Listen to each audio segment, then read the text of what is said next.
Hey everybody, I'm David Mitchell. I'll never forget the first time that I saw the frescoes on this wall at Voronet Monastery in Romania. Just look at it.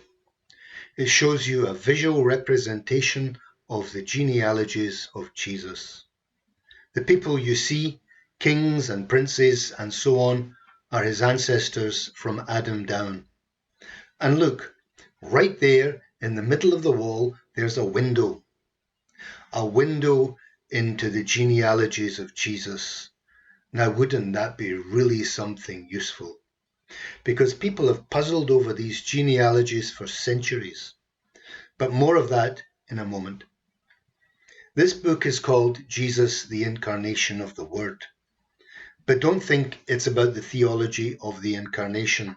It's more a study about what Jesus was doing before he was born in Bethlehem. You see, Bethlehem was not his first time here. He appears throughout the Old Testament to people in visible and bodily form. He appears to Adam, he appears to Abraham and Hagar and Jacob and Moses and Joshua and David and Isaiah and Ezekiel and Daniel and Zechariah and Malachi and to other ordinary Israelites too. Now, most Bible readers recognize this a bit, but more needs to be said about the mysterious priest king Melchizedek. So I've said it. In fact, I spent some 20,000 words showing that the priest king Melchizedek was a pre-Bethlehem appearance of the Logos, the Son of God, in human form. That is to say, Melchizedek is Jesus. And he lived in Jerusalem in the time of Abraham. In fact, Jesus himself says that himself in John chapter 8. Now let's get back to our window into the genealogies. Another thing I speak of is the biological process of Jesus' incarnation as recorded in the genealogies of Matthew and Luke. Like I said, people have puzzled over these genealogies for 2,000 years, but in this book I offer a complete and full explanation of every enigma in these genealogies, including why does Matthew omit names from his list? Was Shealtiel's father Jeconiah or Neri? And that's the toughest question of all. Was Zerubbabel the son of Shealtiel, as in Matthew and Luke, or was he the son of Pedaiah, as it says in 1 Chronicles 3:19? And why do Matthew and Luke give Zerubbabel's sons names as Aviud and Resa, yet 1 Chronicles 3 lists them as Meshulam and Hananiah? And was Joseph's father Jacob or Heli?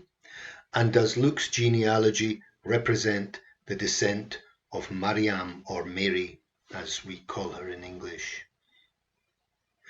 Well, how did I provide the answers to these questions? Well, apart from some careful reading of the Bible and the fathers and the rabbis, I had my very own window into the genealogies. This window is a little known, rather ancient Jewish document that, as far as I know, has never been referenced in any other book on the subject. And this document explains not only the biggest mystery of all, Shealtiel's two fathers, but it even gives the name and the pedigree of Shealtiel's mother. It also explains how the genealogies bypass the prophet's curses on Josiah's wicked sons, and how the Messiah receives his royal title, his royal crown, from Solomon, as Matthew says, but he receives his bloodline from Solomon's brother Nathan, as Luke explains. Then we look a bit at Jesus' mother, Mariam. We find out where she was born and where she went to school. We learn the names not only of her parents, but also of her grandparents. We find out that she was no peasant girl, as people love to say. No, she was actually a princess from the highest stratum of Israelite society. And we also find that Jesus was matrilineally descended from the tribe of Levi, and that's a fact which carries important consequences. Well, that's just a taste of what's in this book. And there's a lot more as well. If you enjoyed Messiah ben Yosef, I think you'll enjoy this book too. So I hope you'll find out for yourself. So thanks for listening, and God bless you.